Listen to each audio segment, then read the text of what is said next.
बच्चों, कैसे हैं आप? उम्मीद करती हूँ आप सभी अच्छे होंगे। Welcome to social science with Rinki. तो आज जो हम इस वीडियो में देखने जा रहे हैं वो 10th क्लास का हम लास्ट टॉपिक देखेंगे। आज ये 10th क्लास का जो चैप्टर है सत्ता की साझेदारी वो ख़त्म हो जाएगा हमारा। अब तक हम इसके कई पार्ट पढ़ चुके हैं और काफ़ी सारे टॉपिक कवर कर चुके हैं। हमने देखा कि जो सत्ता की साझेदारी है वो क्या होता है। हमने 2 एग्जाम्पल भी देखे थे श्रीलंका और बेल्जियम के कॉन्टेक्स्ट में। फिर उसके बाद हमने ये भी देखा कि जो सत्ता की साझेदारी क्यों ज़रूरी है, ये वाला टॉपिक भी कवर किया था। तो हम काफ़ी सारे जो टॉपिक है वो कवर कर चुके हैं। जो लोग मेरी ये वीडियो पहली बार देख रहे हैं वो पहले जाके वो वाली वीडियो देखें, उसके बाद ये वाली वीडियो देखें तो आपको ये चैप्टर अच्छे से समझ में आएगा। जिन्होंने अभी तक मेरे चैनल को सब्सक्राइब नहीं किया है वो सब्सक्राइब कर लें, बेल आइकन ज़रूर दबा लें जिससे कि मेरा जो भी नेक्स्ट वीडियो अपलोड होगा तो आप तक नोटिफिकेशन पहुंच जाए। तो आइए अब देखते हैं कि जो हम अगला जो टॉपिक कवर करेंगे वो ये करेंगे कि जो हम सत्ता की साझेदारी करेंगे वो किस टाइप से करेंगे। मतलब जो अब तक हमने ये देख लिया कि जो सत्ता की साझेदारी है वो क्यों ज़रूरी है। हमने देखो दोनों के कॉन्टेक्स्ट में देखा, हमने श्रीलंका के कॉन्टेक्स्ट में भी देखा और हमने बेल्जियम के में कि क्यों ज़रूरी थी सत्ता की साझेदारी। तो हमने देखा कि जो श्रीलंका था उसने सत्ता की साझेदारी नहीं की थी और वहाँ पर क्या हुआ, जो सिंगली और तमिल लोगों में क्या है, गृह युद्ध हो गया। और आपने बेल्जियम में देखा कि बेल्जियम में जो सत्ता की साझेदारी की गई थी वहाँ पर प्रॉपर जो डच और जो फ्रेंच लोगों के बीच में और जर्मन लोगों के बीच में एक प्रॉपर जो सत्ता का बंटवारा किया गया था, एक तरह से साझेदारी की गई थी। तो उस लास्ट में वो अच्छे से मतलब वहाँ पर शासन व्यवस्था चली थी। तो ये हमने एक एग्जाम्पल देख लिया था कि सत्ता की साझेदारी क्यों ज़रूरी है। तो ये वाला टॉपिक हम कल कवर कर चुके थे इससे पहले वाले वीडियो में। आज जो हम देखेंगे वो ये देखेंगे कि सत्ता की साझेदारी क्यों ज़रूरी है। देखो हम बहुत प्राचीन टाइम से चले आ रहे थे कि मतलब हम देखते हैं कि हमें लगता है कि जो पावर है, मतलब शुरुआत की लोगों की जो थिंकिंग है मतलब बंटवारे को लेके, जैसे मान लो कई बार बंटवारे की बात हमारे घर में भी आती है, चलो कि बंटवारा होना है तो हमें ये लगता है ना कि कुछ चीज़ खो जाएगी, कम पड़ जाएगी, छूट जाएगी। अगर मान लो आपके पास जैसे एक छोटे से बच्चे की बात ले सकते हैं हम, जैसे उससे कहा जाए कि शेयर करके खाना है मतलब चॉकलेट, तो उसे मतलब एक तरह से मतलब ये आप बड़े हो, आप कह रहे हो, समझा रहे हो, अच्छी आदत सिखा रहे हो तो उसके लिए वो ठीक है, वो एग्री कर जाएगा। बट उसके मन में कहीं कहीं रहेगा कि हाँ मेरी कम पड़ जाएगी, उसको दी जा रही है, मतलब एक तरह से ऐसा लगेगा ना कि क्यों बंटवारा किया जा रहा है, ये तो कम हो रहा है। हम जैसे आप प्रॉपर्टी की बात ले लो तो वो कम लग रहा है। तो हम मतलब यहाँ क्यों देख रहे हैं कि जो सत्ता की साझेदारी करने से, बंटवारा करने से किस तरह से मतलब लोगों की यूनिटी बनी रहती है, किस तरह से अच्छी शासन व्यवस्था चलती है। तो हम कई बार क्या है एक चीज़ को नेगेटिव ले लेते हैं, लेकिन आप देखोगे उस चीज़ की पॉजिटिव चीज़ें होती है। अगर हम बंटवारा कर दिया तो ऑब्वियसली बात है वो बच्चा मतलब अगर मान लो कोई चीज़ शेयर करके खा रहा तो मतलब वो जो खुशी है ना, मतलब प्यार प्रेम वो एक तरह से बढ़ेगा, तो वो चीज़ है। तो उसी कॉन्टेक्स्ट में अगर हम देखें कि यहाँ हम सत्ता का जो बंटवारा करें तो उससे क्या हो, सभी इक्वल होंगे और यूनिटी बढ़ेगी। ये जो मान्यता चली आ रही है ना कि सत्ता की पावर, लोगों की मेंटेलिटी ये बनी आ रही है कि पावर एक व्यक्ति के हाथ में होनी चाहिए, जिससे क्या है कि जो डिसीजन लेने में मतलब बहुत जल्दी एक जो व्यक्ति है वो जल्दी डिसीजन लेता है, 4 लोग बहुत लेट से लेंगे। तो मतलब जिस तरह से अगर डेमोक्रेसी हुई, लोकतंत्र हुआ तो डिसीजन लेने में बहुत ज़्यादा प्रॉब्लम आएगी, मतलब लेट डिसीजन लिया जाएगा। तो ये मतलब जैसे ही डेमोक्रेसी की बात स्टार्ट होती है लोकतंत्र की, उसके साथ ही उसके बारे में जो नेगेटिविटी मतलब एक तरह से कहते हैं ना कि जो धारणा बना रखी है वो स्टार्ट हो जाती है कि क्या होगा इसमें, जो डिसीजन बहुत मतलब देर से होंगे और भी कई सारी चीज़ें। तो मतलब हम यहाँ ये देखने चाह रहे हैं कि जो सत्ता का जो साझेदारी है हम किन किन टाइप्स में कर सकते हैं, किन किन रूपों में कर सकते हैं मतलब सत्ता की साझेदारी। तो यहाँ आप 4 तरीके पढ़ेंगे जिनमें हम देखेंगे कि जो सत्ता का बंटवारा हम किस किस टाइप कर सकते हैं, लेवल में कर सकते हैं, आप उनको एक तरह से उनके पार्ट्स में कर सकते हैं, अंगों में भी कर सकते हैं। तो मतलब कहाँ कहाँ किस तरह से बंटवारा करेंगे हम पूरा वो इस टॉपिक में कवर करेंगे। देखो यहाँ से एक क्वेश्चन अच्छा सा बनता है कि हम जो सत्ता का बंटवारा है किन रूप्स में करते हैं, टाइप्स में करते हैं, तो एक पूरा क्वेश्चन बन जाता है। लेकिन रही बात अगर आप ऐसे देखोगे तो ये बहुत भारी लगेगा, बड़ा लगेगा, लेकिन अगर आप इसको ध्यान से सुने और देखो हर पॉइंट को आप रियल लाइफ से कनेक्ट करते चले तो ऑब्वियस ही बात है आपको बहुत अच्छे से, यहाँ सिर्फ आपको कॉन्सेप्ट समझने की देरी है, बाकी तो आप खुद से कर लोगे सारा कुछ। मैं जब शुरू से मैंने एनसीईआरटी पढ़ाई है, देखो मेरा सबसे जो कहने का तरीका है या मतलब जो है वो यही है कि अगर आपको एक बार कॉन्सेप्ट समझ में आ जाता है, आप उसको खुद की लाइफ से रिलेट करके चलोगे तो आपको ऑब्वियस सी बात है कि वो चीज़ें बहुत टाइम पीरियड तक याद रहती हैं। और दूसरा, आप कभी भी जब भी एसएसटी पढ़ो तो उसको रिलेट करो, मतलब कोई स्टोरी से रिलेट कर दो, कैसे भी कर लो, मतलब अपनी कोई स्टोरी से या किसी जहाँ से भी आप बिलोंग करते हो वहाँ से कोई ऐसी स्टोरी उठा लो और वहाँ उस चीज़ को उससे कनेक्ट करो। देखो आपको लाइफ टाइम तक याद रहेगा। फिर आप जब एग्जाम दे रहोगे, अच्छा हाँ मैंने उस चीज़ को इस तरह से रिलेट किया तो वो ये थी, तो आप अपनी लैंग्वेज में उस क्वेश्चन का आंसर भी पुट अप कर सकते हो। और बहुत ध्यान से अगर आप देखोगे तो फिर ऑटोमेटिक वो चीज़ें आपको लर्न होता चली जाएंगी, मतलब आपके लिए एक बर्डन नहीं बनेंगी। मतलब जब भी आप पढ़ो ना एसएसटी तो मतलब बोझ की तरह ना पढ़ो, मतलब बहुत कहते हैं ना एनर्जी की तरह, और बहुत इंटरेस्टिंग कि हाँ कोई स्टोरी है, कुछ अच्छा है। मतलब चाहे वो आपकी इकोनॉमिक्स हो, चाहे वो आपकी पॉलिटी हो, चाहे वो आपकी हिस्ट्री, और हिस्ट्री तो बहुत इंटरेस्टिंग होती है जब अगर आप पढ़ो ना पुरानी, और मतलब एक अंदर से क्यूरियोसिटी नहीं जागती कि भाई ऐसा अच्छा ऐसा हुआ होगा, तब ऐसा था, ये था, वो था। तो आप उन चीज़ को उस तरीके से देखो तो आप बहुत अच्छे से मतलब उनको लर्न कर पाओगे। अभी तो चलो मैं अपने टॉपिक से भटक गई थी, वापस से टॉपिक पे आते हैं। तो सत्ता की साझेदारी के रूप राजनीतिक सत्ता का बंटवारा नहीं किया जा सकता, इसकी धारणा के विरुद्ध सत्ता की साझेदारी का विचार सामने आया। कि मतलब लोगों की जो ये धारणा थी कि जो राजनीतिक सत्ता है उसका बंटवारा नहीं किया जा सकता, और उसी के विरुद्ध ये जो सत्ता की साझेदारी का जो थॉट है वो सामने आया। मतलब मैं वही बता रही थी ना कि लंबे टाइम से लोगों की मेंटालिटी बनी हुई है कि अच्छा हमने सत्ता का बंटवारा कर दिया तो हमारी पावर तो कम हो जाएगी।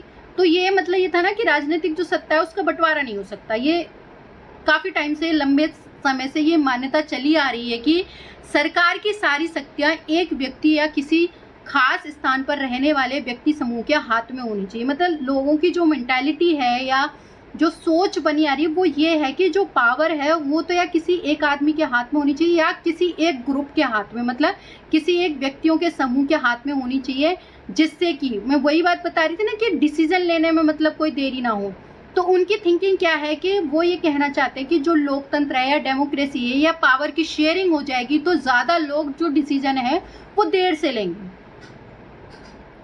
तो अगर फैसले लेने की शक्ति बिखर गई तो तुरंत फैसले लेना और उन्हें लागू करना संभव नहीं होगा। कि अगर मान लो ये हुआ कि जो फैसले लेने की कह सकते हैं कि शक्ति बिखर गई, मतलब बिखरना मतलब डिस्ट्रीब्यूट कर देंगे हम ज़्यादातर लोगों में, तो क्या होगा कि हम तुरंत डिसीजन नहीं ले पाएंगे, तुरंत फैसले नहीं ले पाएंगे। कहने का मतलब है कि अगर मान लो हम क्या करते हैं कि जो सत्ता का बंटवारा करते हैं, अगर साझेदारी करते हैं तो लोगों में क्या डिस्ट्रीब्यूट हो जाएगी पावर की, कोई अपने सजेशन देगा, कोई अपने सजेशन। तो उनका कहने का मतलब है ये मेंटालिटी बनी हुई है उनकी कि ये जो डिसीजन लेना है या फैसला कोई लेना है तो उसमें क्या होगा, मतलब वो लेने में मतलब लागू करना संभव नहीं हो पाएगा, लेट हो जाएगा, मतलब एक तरह से मतलब आसान नहीं रहेगा। लेकिन जो लोकतंत्र का एक बुनियादी सिद्धांत है कि जनता ही सारी राजनीतिक शक्ति का स्रोत है। अब आ जाती है डेमोक्रेसी की। देखो तो डेमोक्रेसी का रूल क्या है, डेमोक्रेसी क्या कहती है, डेमोक्रेसी कहती है कि जनता के द्वारा जनता पर शासन।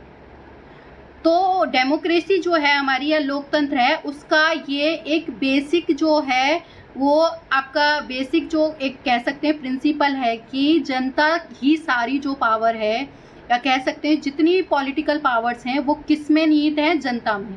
क्यों? क्योंकि जनता ही तो हमें राइट दे रही है, गवर्नमेंट बनाने का हक दे रही है, जनता की ही तो पावर है, जनता ही तो गवर्नमेंट चुन रही है लोकतंत्र में।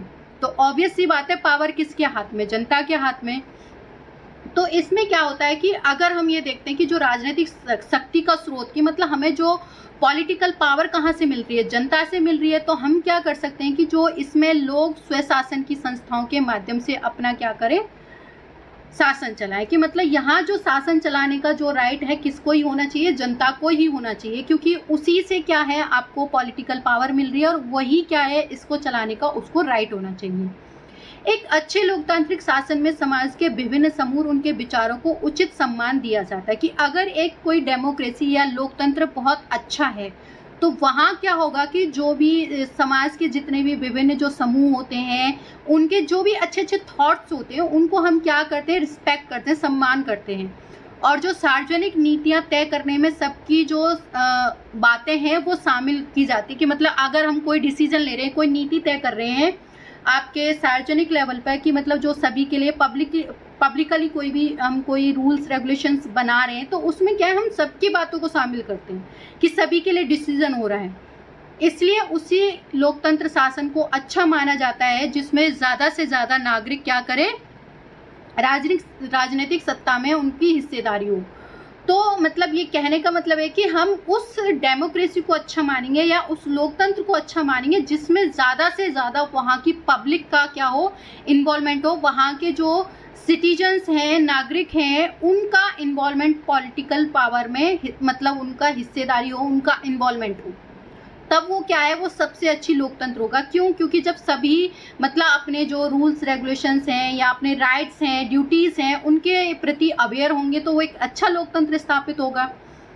आधुनिक लोकतांत्रिक व्यवस्थाओं में सत्ता की साझेदारी के अनेक रूप हो सकते हैं कि मतलब आज का अगर हम देखें, डेमोक्रेसी देखें, देखो ये जो डेमोक्रेसी में जो पावर शेयरिंग का कॉन्सेप्ट आया ना, इसको आप देखो एक चीज़ से रिकॉल कर सकते हो। आप याद करो कि जब हमने 9th में एक चैप्टर पढ़ा था फ्रेंच रेवोल्यूशन, तो हमने वहाँ एक बुक का जिक्र किया था, मॉन्टेग्यू ने, मतलब उसमें आपको 3 वो बताए थे जो सत्ता के अंग बताए थे, मेन जो आप कह सकते हो, जो जैसे आपकी विधायिका, कार्यपालिका और न्यायपालिका, जो आपकी हो गई लेजिस्लेटिव हो गई, एग्जीक्यूटिव हो गई, आपकी जुडिशरी हो गई, इन तीनों का ही जिक्र किया था।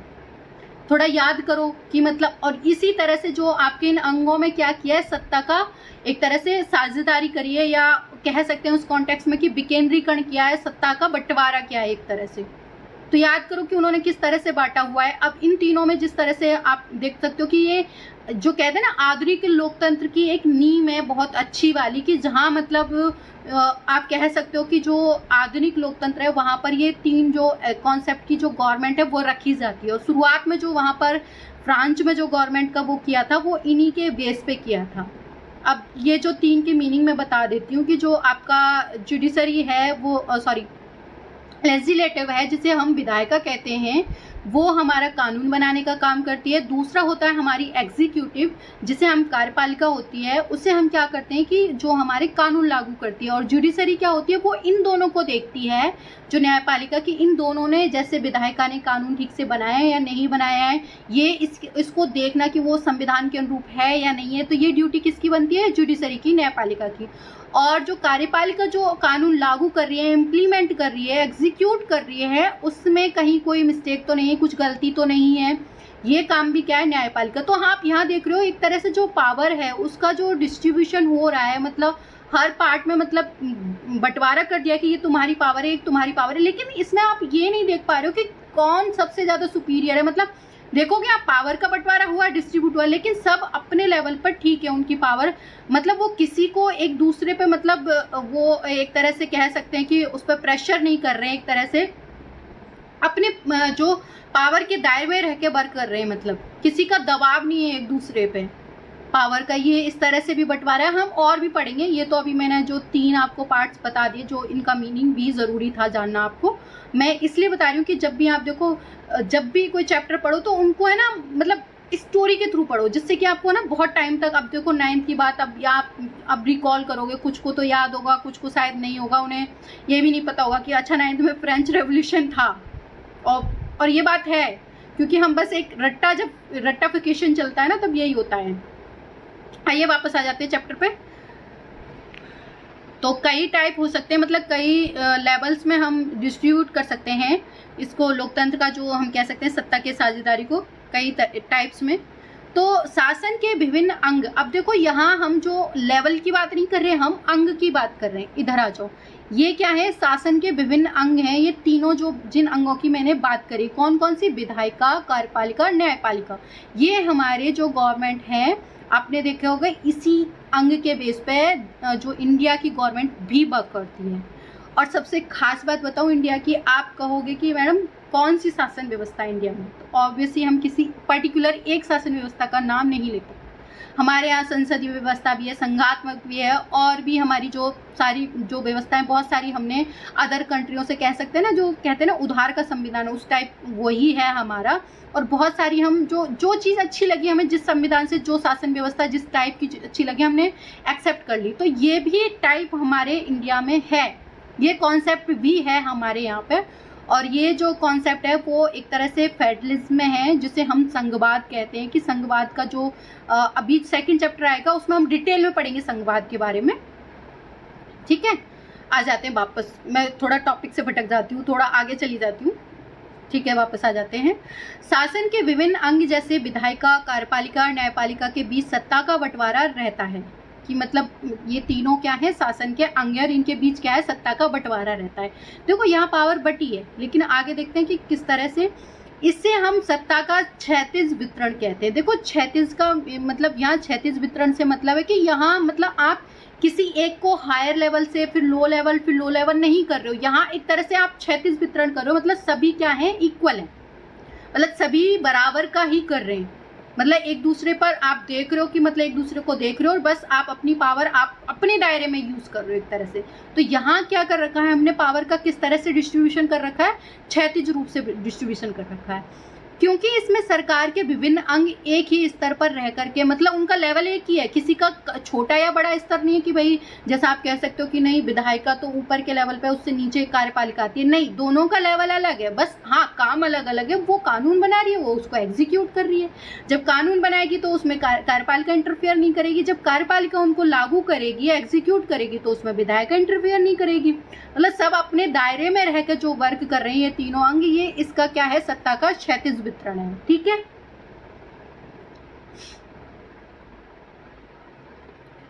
इसमें सरकार के विभिन्न अंग एक ही स्तर पर रहकर अपनी अपनी शक्तियों का उपयोग करते हैं। इससे बंटवारे से यह सुनिश्चित हो जाता है कि कोई भी एक अंग सत्ता का असीमित उपयोग नहीं कर सकता। मतलब ये जो हमारा सत्ता का क्षैतिज वितरण है वो हमारा क्या कर रहा है कि उससे हम ये नहीं हो रहा कि किसी एक के हाथ में पावर है आपकी, मतलब सभी अपना इक्वल पावर के यूज कर रहे हैं। कि ऐसा नहीं कि सिर्फ एक के ही हाथ में पावर है और बस वही यूज किए जा रहा है, सबको इक्वल मिल रहा है। ऐसे बंटवारे से ये तो हो चुका है। हर अंग दूसरे पर अंकुश रखता है। इससे विभिन्न संस्थाओं के बीच सत्ता का संतुलन बना रहता है। देखो यहाँ आप एक चीज देख रहे हो कि मतलब एक दूसरे पे अंकुश भी लगा रहा है, लेकिन क्या है कि उनका जो संतुलन बना हुआ है, किस तरह से अंकुश, जैसे मतलब ये भी देख रहा है कि जो न्यायपालिका है वो क्या देख रही है कि उसने कानून ठीक से बनाया नहीं बनाया, मतलब ये भी तो उन पर ध्यान दे रही है। हाँ, उसके काम में इंटरफेयर नहीं करे, लेकिन अगर वो गलत करता है कि कानून ठीक से बनाया नहीं बना तो वो उसके लिए बोलेगी, अगर कानून सही से लागू नहीं हुआ उसके लिए भी बोलेगी। तो यहाँ अंकुश भी लगा रही है, लेकिन एक कहते हैं ना लिमिट, अपने दायरे में रहेगी, जिससे कि मतलब एक लेवल बना रहे, संतुलन बना रहे। लोकतांत्रिक संस्थाओं के बारे में 9वीं कक्षा में पढ़े हुए हमने देखा कि हमारे देश में कार्यपालिका सत्ता का उपयोग करती जरूर है, पर यहाँ संसद के अधीन कार्य करती है। कि जो हमारे यहाँ कार्यपालिका है वो सत्ता का यूज तो करती है, पावर का यूज तो करती है, लेकिन जो वो किसके अधीन होती है, वो संसद के अधीन होती है। और संसद में किसकी पावर है, आपकी लेजिस्लेटिव जो आपकी चल रही है, विधायिका एक तरह से। न्यायपालिका की नियुक्ति कार्यपालिका करती है, पर न्यायपालिका ही कार्यपालिका और विधायिका द्वारा बनाए गए कानूनों पर अंकुश रखती है। आप देख रहे हो कि मतलब एक तरह से वो उसके एक तरह से मतलब जो कार्यपालिका है वो संसद के अधीन पर कर रही है। और आप सोच रहे हो, देखो कार्यपालिका ही किसको कर रही है, जो न्यायपालिका को नियुक्त कर रही है, और उसके बावजूद भी क्या है, न्यायपालिका कार्यपालिका और विधायिका द्वारा जो भी कानून बनाए उन पर अंकुश भी लगाती है। अगर उन्होंने गलत किया है तो आप भले ही वो उन्हें चूज कर रही है, मतलब उन्हें नियुक्त कर रही है, लेकिन ये नहीं है कि ये उससे ऊपर है और वो उनके दबाव में आकर कोई और डिसीजन ले लें या फैसला ले लें। जो सही होगा, जो न्याय के लिए होगा, वो वही डिसीजन लेंगे। तो आप यहाँ देख रहे हो कि वो कंट्रोल में तो है, मतलब एक दूसरे पर अंकुश तो लगा रहे हैं, लेकिन क्या हो रहा है, वो एक लेवल बना रहा है, संतुलन बना रहा है। इस व्यवस्था को नियंत्रण और संतुलन की व्यवस्था भी कहते हैं। तो आप इसको यहाँ से अंडरलाइन कर लो, एक तरह से आपका है यहाँ से कार्यपालिका सत्ता से, यहाँ से, ठीक है बच्चों, यहाँ से, और नियंत्रण संतुलन का यहाँ तक अंडरलाइन कर लेना, आपका ये इम्पोर्टेंट, ठीक है। कि आपसे कई बार क्वेश्चन पूछ लिया जाता है कि जो 2 नंबर में, मतलब एक तरह से 1 नंबर में भी पूछ लेंगे नियंत्रण और संतुलन का सिद्धांत क्या है, 3 नंबर में भी पूछ सकते हैं, मतलब थोड़ा एक्सप्लेन करने के लिए पूछ सकते हैं। तो आपको पता होना चाहिए कि मतलब आप कह सकते हो कि इस तरह से डिस्ट्रीब्यूशन है पावर का, लेकिन वो एक दूसरे पे अंकुश भी कर रही हैं, लेकिन क्या है उनसे एक बैलेंस बना रहता है। वो उनके एक दायरे में रहकर वो एक तरह से एक दूसरे पे अंकुश लगाती है, उनके वर्क में इंटरफेयर नहीं करती है। ठीक है, मैंने आप लोगों को बोला था कि जो ये आपके कार्टून हैं इनको भी आप देखते जाइएगा, ये भी ज़रूरी होते हैं और कई बार कार्टून से रिलेटेड क्वेश्चन पूछ ले जाते हैं। ठीक है, अब हमने एक टाइप तो पढ़ लिया कि इस तरह से मतलब हम क्या कर सकते हैं, सत्ता की जो साझेदारी कर सकते हैं या बंटवारा कर। अब हम आ जाते हैं सत्ता का जो दूसरा टाइप है कि दूसरे तरीके से हम और मतलब किस टाइप से हम सत्ता की साझेदारी कर सकते हैं या बंटवारा कर सकते हैं। तो सरकार के बीच भी हम क्या है विभिन्न स्तरों में सत्ता का बंटवारा करते हैं। देखो वहाँ हमने सत्ता के जो अंग थे, मतलब जो सरकार के जो अंग थे उनमें हमने डिस्ट्रीब्यूट किया। अब देखो जो सरकार है, कोई ऐसा तो है नहीं कि कोई सरकार एक कोई इंसान हो या चलती फिरती चीज़ हो कि वही सरकार है। ये सरकार इन द सेंस जो हमारे संसद के दायरे में रह के ये अंग जो मिल करके एक कहते हैं जो एक संस्था बनाते हैं, जो हमें क्या करते हैं कि मतलब जो कानून बनाने का काम करते हैं, हम उसी को एक सरकार का रूप दे देते हैं। तो ये क्या है, उसके अंग ही तो हैं, विधायिका, कार्यपालिका, न्यायपालिका हमारा। तो अब हम जो देखेंगे वो सरकार के जो हैं, हम लेवल की बात करेंगे, यहाँ पर जो स्तरों की बात करेंगे कि वहाँ पर जो सत्ता का बंटवारा कैसे होता है। तो जैसे पूरे देश के लिए एक सामान्य सरकार हो और फिर प्रांत तथा क्षेत्रीय स्तर पर अलग अलग सरकार रहे। देखो पूरे गवर्नमेंट के लिए, जैसे आपने देखा इंडिया में इसी लेवल की गवर्नमेंट है कि आप पूरे कंट्री को मतलब देखने के पूरे कंट्री के लिए जो है आपकी सेंट्रल गवर्नमेंट हो गई, केंद्र सरकार हो गई, उसके बाद जो आपकी जो सरकार होती है वो आपके जो स्टेटों में होती है, स्टेट गवर्नमेंट होती है, और फिर उसके बाद जो आपके जैसे आपके ग्राम पंचायतों में हो गई, नगर पालिका में हो गई, इनमें क्या होती है जो आपकी कौन सी होती है, क्षेत्रीय गवर्नमेंट कह सकते हैं या लोकल गवर्नमेंट उसको कह सकते हैं। तो इस तरह से ये सरकार के जो लेवलों में बटा हुआ होता है। आपने देखा होगा कि जो सेंट्रल के बाद अलग पावर होती है, स्टेट के पास अलग होती है, मतलब उनके अपने एक दायरे होते हैं। तो उन दायरों में जैसे कुछ मामलों में पावर जो स्पेशल पावर सेंट्रल के पास ही होती है, कुछ में आपके स्टेट के पास ही मिलेगी आपको पावर। तो उस तरह से ये क्या करती है, हमारी जो है गवर्नमेंट के जो लेवल हैं वो वर्क करते हैं, काम करते हैं। जैसे पूरे देश के लिए एक सामान्य सरकार हो और फिर प्रांतीय या क्षेत्रीय स्तर पर अलग अलग सरकार रहे। पूरे देश के लिए बनने वाली ऐसी सामान्य सरकार को अक्सर संघ या केंद्र सरकार कहते हैं। तो इसको अंडरलाइन भी कर लेना कि जो पूरे देश के लिए बन रही है, इस तरह की जो सरकार होती है जो आपके पूरे देश को कंट्रोल कर रही है या देख रही है, तो उसको हम अक्सर संघ सरकार कह सकते हैं। संघ जिसके बारे में आप फेडरल, जिसके बारे में नेक्स्ट चैप्टर में पढ़ोगे, आप डिटेल में पढ़ोगे, पूरा चैप्टर इसी के ऊपर है, वो या हम कह सकते हैं केंद्र सरकार कहते हैं। क्योंकि इसमें क्या होता है, सेंट्रल जो है सुपीरियर होती है। क्यों? क्योंकि यहाँ ये आप जो जनता के द्वारा एक तरह से चुनी जा रही है गवर्नमेंट, और ऊपर से जो पावर होती है इसी के अंदर निहित होती है, उसी के लेवल के अकॉर्डिंग डिस्ट्रीब्यूट की जाती है आपका। प्रांतीय या क्षेत्रीय स्तर की सरकारों को हर जगह अलग अलग नामों से पुकारा जाता है। देखो इनके जो नाम है लेवल के अकॉर्डिंग, जैसे आप क्षेत्रीय जो गवर्नमेंट है उसको आप जो गांव में ग्राम पंचायत कह सकते हो, सिटीज़ में म्यूनसिपैलिटीज़ वगैरह कह सकते हो, मतलब इस तरह से नगर पालिका वगैरह कह सकते हो। तो अलग अलग क्षेत्र में मतलब उसके अकॉर्डिंग जो है उनको नामों से पुकारा जाता है। प्रांतीय या क्षेत्रीय सरकार की भारत में हम उन्हें राज्य सरकार कहते हैं, मतलब कई जगह स्टेट गवर्नमेंट कह दिया, राज्य सरकार कह दिया, या कुछ और अलग अलग नामों से क्या है बोल दिया जाता है। हर देश में बंटवारा ऐसा ही नहीं है कि मतलब ज़रूरी नहीं है कि हमारे यहाँ जिस तरह से बंटवारा कर सकता है केंद्र सरकार, राज्य सरकार, फिर अपनी स्थानीय सरकार, अलग अलग भी हो सकता है। ये ज़रूरी नहीं है कि हर डेमोक्रेसी, जहाँ डेमोक्रेसी गवर्नमेंट है या जहाँ लोकतांत्रिक सरकार है वहाँ इसी तरह से इसी लेवलों में आपके जो गवर्नमेंट का बंटवारा, मतलब इस लेवलों के स्तरों का जो बंटवारा मिलेगा। कई ऐसे देश में भी प्रांतीय या क्षेत्रीय सरकारें नहीं है। कई जगह पे तो आपने देखा होगा कि जो गवर्नमेंट के 2 ही लेवल मिलेंगे आपको, सेंट्रल गवर्नमेंट, और जहाँ डेमोक्रेसी है सेंट्रल गवर्नमेंट और स्टेट गवर्नमेंट, मतलब तीसरा लेवल है ही नहीं कहीं पर। लेकिन हमारी तरह जिन देशों में ऐसी व्यवस्था है वहाँ के संविधान में एक बात स्पष्ट उल्लेख है कि केंद्र और राज्य सरकारों के बीच सत्ता का बंटवारा किस तरह से होगा। लेकिन जहाँ पे भी मतलब इस टाइप की आपकी गवर्नमेंट है, जहाँ सेंट्रल गवर्नमेंट है, स्टेट है और जो आपकी लोकल गवर्नमेंट है, वहाँ ये बात ज़रूर है कि सत्ता का जो बंटवारा है वो इसी तरह से होगा जिस तरह से आपका किया जाता है। वापस आते हैं।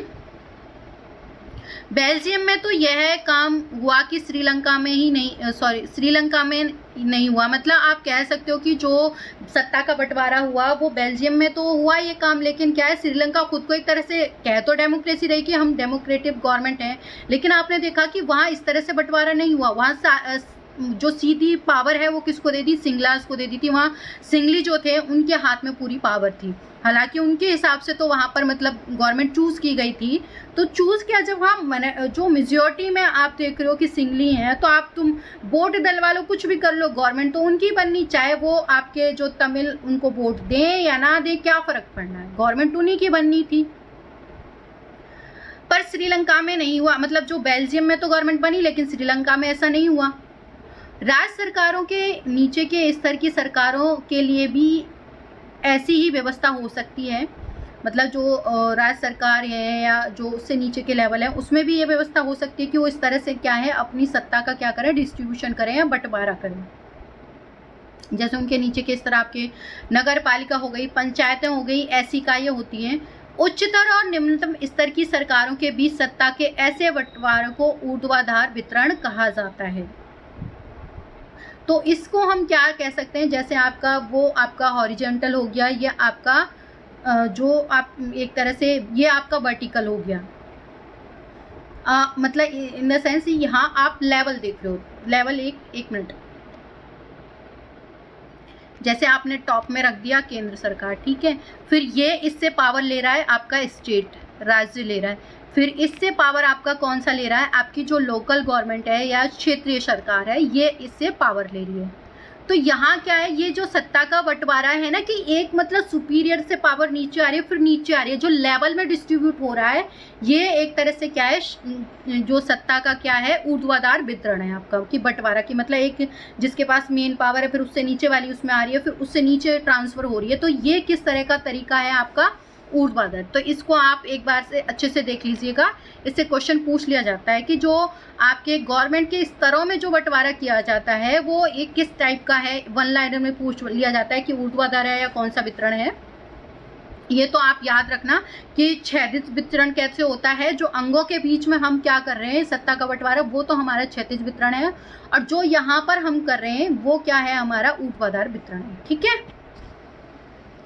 हम अगले अध्याय में इस विषय पर जो विस्तार से चर्चा करेंगे। मैंने कहा कि जो नेक्स्ट जो टॉपिक पढ़ेंगे हम वहाँ पर संघवाद पढ़ेंगे, जो फेडरलिज्म पढ़ेंगे, वहाँ इसी टाइप की आपकी गवर्नमेंट मिलेगी, वहाँ आपको वो अंग भी मिलेंगे गवर्नमेंट के, और इस तरह से जो स्टेट जिस तरह से आपका जो ऊर्ध्वाधर जो वितरण है उस टाइप की गवर्नमेंट मिलेगी, जो मतलब सेंट्रल, स्टेट और आपके लोकल गवर्नमेंट, ये इस तरह से आपको वहाँ पर वितरण मिलेगा। वही जो व्यवस्था है वो हमारी संघवाद है, जिसे हम फेडरलिज्म कहते हैं। तो सेकंड चैप्टर इसी पे है पूरा।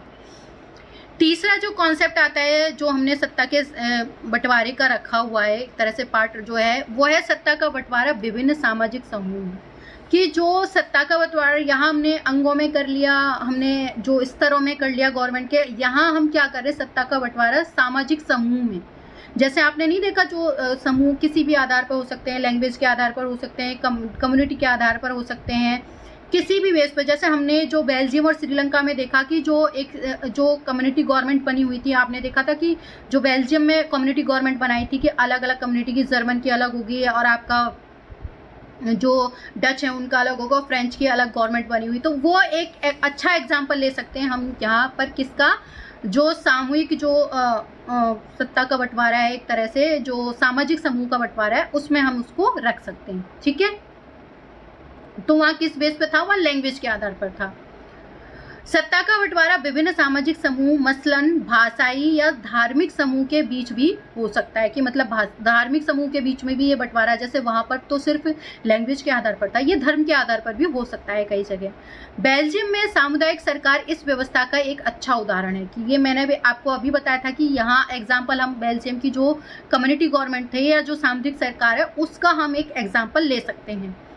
कुछ देशों के संविधान और कानून में इस बात का प्रावधान है कि सामाजिक रूप से कमजोर समुदाय और महिलाओं को विधायिका प्रशासन में हिस्सेदारी दी जाएगी। मतलब कुछ गवर्नमेंट जो है, जो उन्होंने देखा कि यहाँ हमारे यहाँ पर कुछ जो कम्युनिटी हैं, ग्रुप्स हैं, वो उनके पास मतलब हम देख सकते हैं कि वो बहुत पिछड़े हुए हैं और उनको हम ग्रोथ करने के लिए कि उनको आगे लाने के लिए या फिर जैसे कमज़ोर वर्ग हैं उनको स्ट्रॉन्ग करने के लिए हम क्या है उनको कुछ छूट दे देते हैं।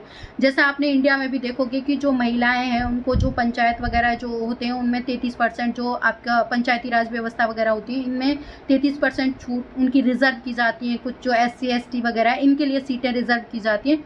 तो वो देखो आपको एक असमानता नहीं दर्शा रही है, वो ये दिखा रही है कि जो वर्ग माइनॉरिटी में है, जो मतलब एक तरह से पिछड़ गया, तो वो उसको लेवल में ला रही है, उसकी वजह से उसको ये सारा बेनिफिट दिया जा रहा है ताकि वो उस लेवल पे आ जाए।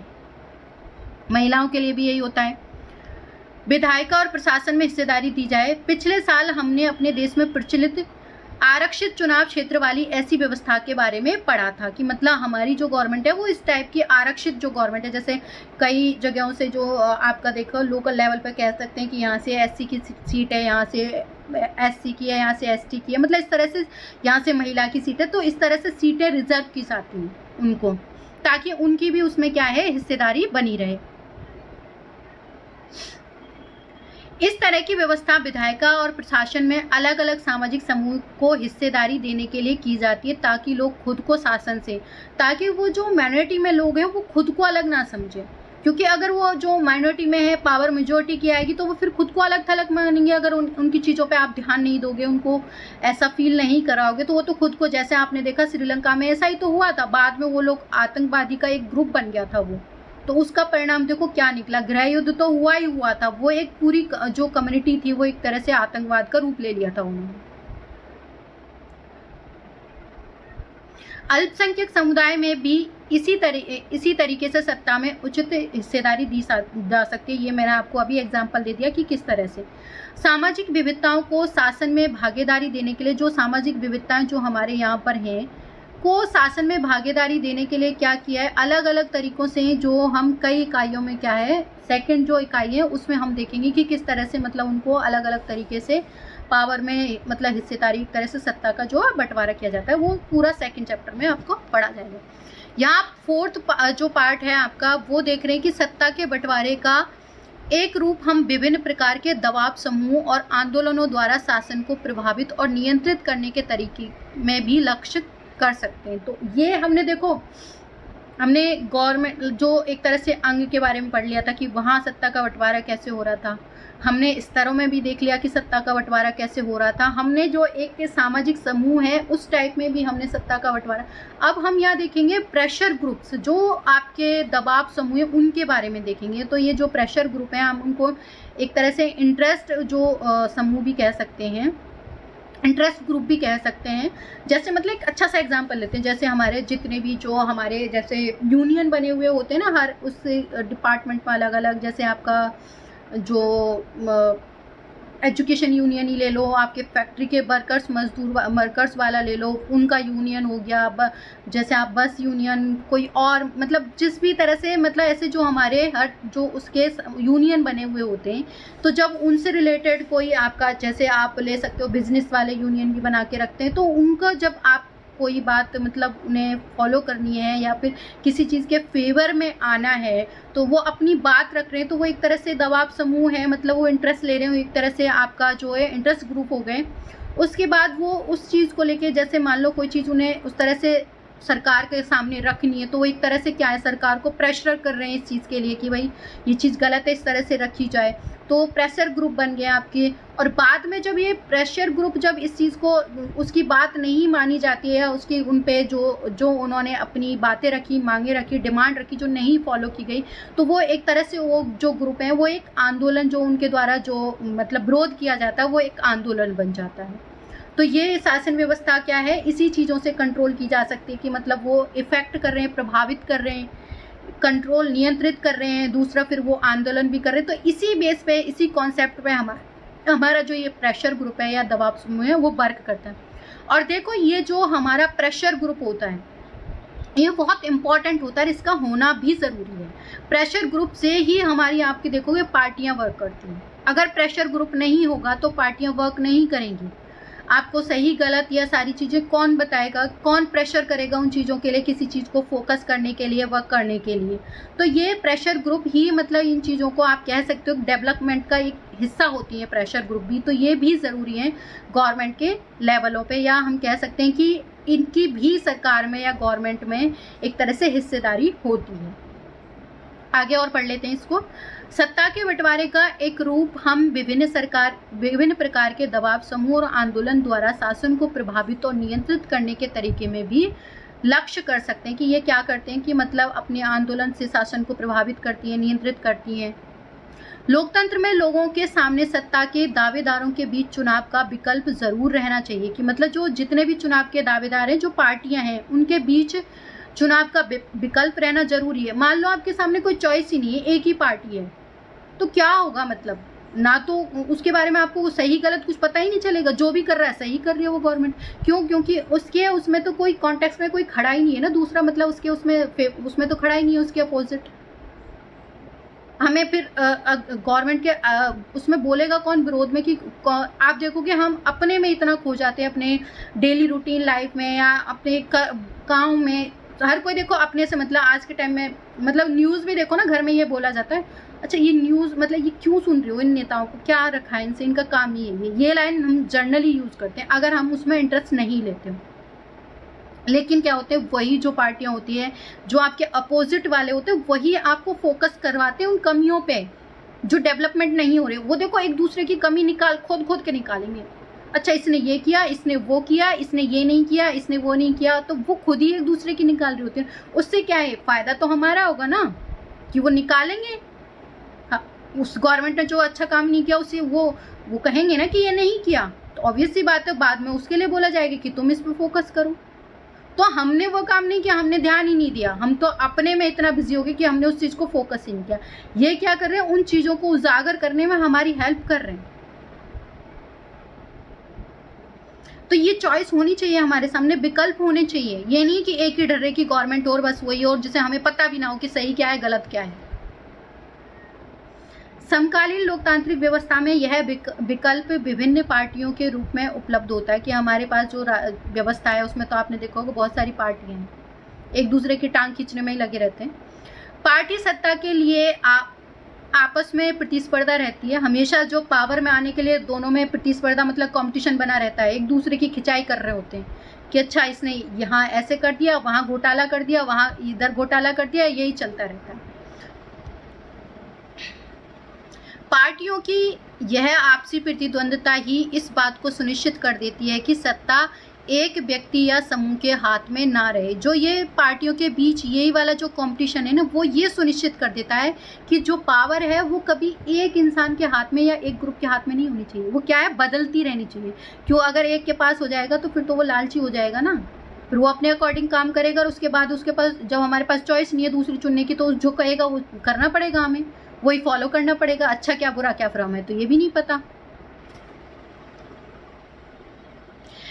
एक बड़ी जो समय अवधि पर गौर करें तो पाएंगे कि सत्ता बारी बारी से अलग अलग विचारधारा और सामाजिक समूह वाली पार्टियों के हाथ में आती जाती रहती है। कि हम अगर बहुत एक टाइम पीरियड पर गौर करेंगे तो अलग अलग थॉट्स, विचारधाराओं पे हमारी क्या है, गवर्नमेंट अलग अलग समूह के बीच में आती जाती रहती है। कभी कोई गवर्नमेंट का कोई वो अच्छा लगा एजेंडा हमें, कभी कोई एजेंडा, और उसी के बेस पर हम अपनी गवर्नमेंट चूज़ कर लेते हैं।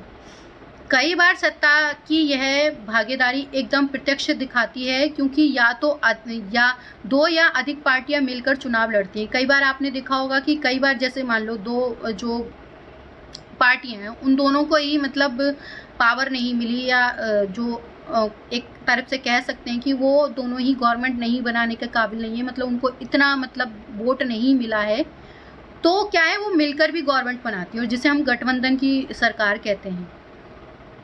तो कई बार जब मिलके जो गवर्नमेंट बनाते हैं तो उनको मिलके भी चुनाव लड़ने पड़ते हैं एक तरह से, या सरकार का जो गठन करते हैं। लोकतंत्र में हम व्यापारी, उद्योगपति, किसान, औद्योगिक मजदूर जैसे कई संगठित हित समूह को ही एक सक्रिय रूप देते हैं। मतलब जो हम बात कर रहे थे ना इंटरेस्ट ग्रुप, हित समूह, ये वही दबाव समूह का एक रूप बन लेते हैं। जब देखो पहले तो वो इनके इंटरेस्ट के जो उद्योग वगैरह हो गए, आपके मजदूर हो गए, किसान हो गए, इनके मतलब जब वो इंटरेस्ट की बात कर रहे तो एक तरह से इंटरेस्ट ग्रुप है, और यही इसका एक तरह से आपको मीनिंग बदल जाएगा जब वो इनकी चीज़ों में इन्वॉल्व होने लगेंगे, प्रेशर करने लगेंगे, तो वो प्रेशर ग्रुप का रूप एक तरह से रूप ले लेते हैं।